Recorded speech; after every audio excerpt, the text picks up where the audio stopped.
আমাদের হাতে দুইটা কাগজ আছে, একটা হচ্ছে প্রোক্লেমেশন জুলাই ঘোষণাপত্র, আর হচ্ছে জুলাই চার্টার বা সনদ, জাতীয় সনদ।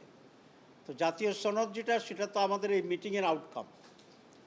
ওনারা বলছেন যে এটা ওনারা ঠিক করবেন এবং আমাদের কাছে একটা রাফ কাগজও পাঠিয়েছে, কিন্তু সেটা অপূর্ণাঙ্গ, কিছুটা অসঙ্গতিপূর্ণ, এবং যে সমস্ত বিষয়ে আমরা ঐকমত্য হয়েছি এটাকে তারা অফিসিয়ালি ইনক্লুড করে নাই। জামাত বড় দল কিনা এটা আপনারা অ্যাসেস করবেন। তবে আমাদের মাঝে 43% এখন নারী সদস্য আছে টোটালি আমাদের কমিটিতে। সংখ্যাবাদের সাপোর্ট আরও বেশি হতে পারে। আরপিওতে কিন্তু প্রত্যেকটা দল 33% নারী সদস্য রাখা বাধ্যতামূলক। কিন্তু যারা বেশি বেশি বলে যে আমরা নারীর ব্যাপারে কীরকম, আমাদের এখানে সবচেয়ে বেশি বিএনপিতেও নাই, আওয়ামী লীগেও নাই। যেটা বলেছে সেটা হচ্ছে ওনাদের টার্মস অফ রেফারেন্সের ভিতরে এই কথাটি নাই। আমরা বলেছি আপনার টার্মস অফ রেফারেন্স তাহলে পারমিশন নিয়ে আসেন প্রধান উপদেষ্টা থেকে, আর যদি সেটা না হয় আমাদের এই কথা প্রধান উপদেষ্টাকে জানান, তিনি সভাপতি। আর উনি বলেছেন সময় সীমাবদ্ধতা, আসলে সময় তো কোনো সীমাবদ্ধতা নাই। ওনারা টার্গেট করেছেন 31 তারিখের ভিতরে, কিন্তু ওনাদের অফিসিয়াল মেয়াদ 15ই অগস্ট পর্যন্ত আছে। সুতরাং প্রয়োজনীয় ওনারা এক্সটেন্ড করতে পারেন। আর যদি নাই সত্য ধরে নেই, তাহলে আবার রিভিউ করে টাইম এক্সটেন্ড করে তো জারি করতেই পারে। বান্ডেল থাকলে প্রতি সেনমানিতে টাকা বাঁচবে। বিকাশ সেনমানি বান্ডেল কিনে জিতুন প্রতি লেনদেনে।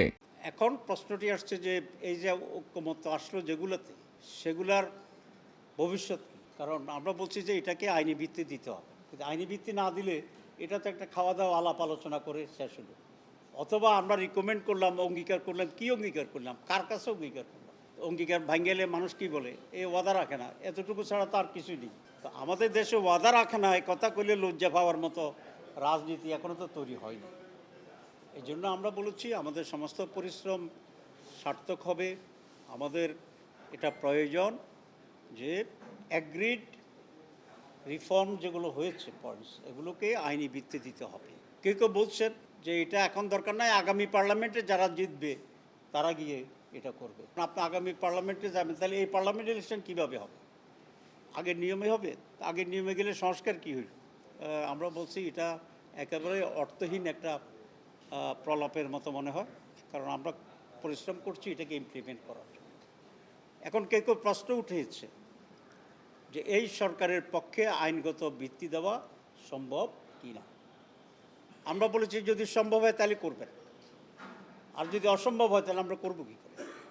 জিয়া রহমান সাহেব যেভাবে নিজেকে বৈধতা দিয়েছেন আইনের মাধ্যমে, আজকে আমরা সেটাকেই ফলো করতে চাই, তাহলে আইনগতভাবে আর কোনো সমস্যা থাকবে না।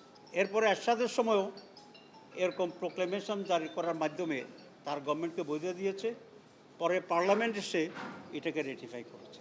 আইনগত ভিত্তি দেওয়া যাবে না, এই কথাটি বিভ্রান্তিকর এবং কিছুটা ব্রিচ অফ ট্রাস্ট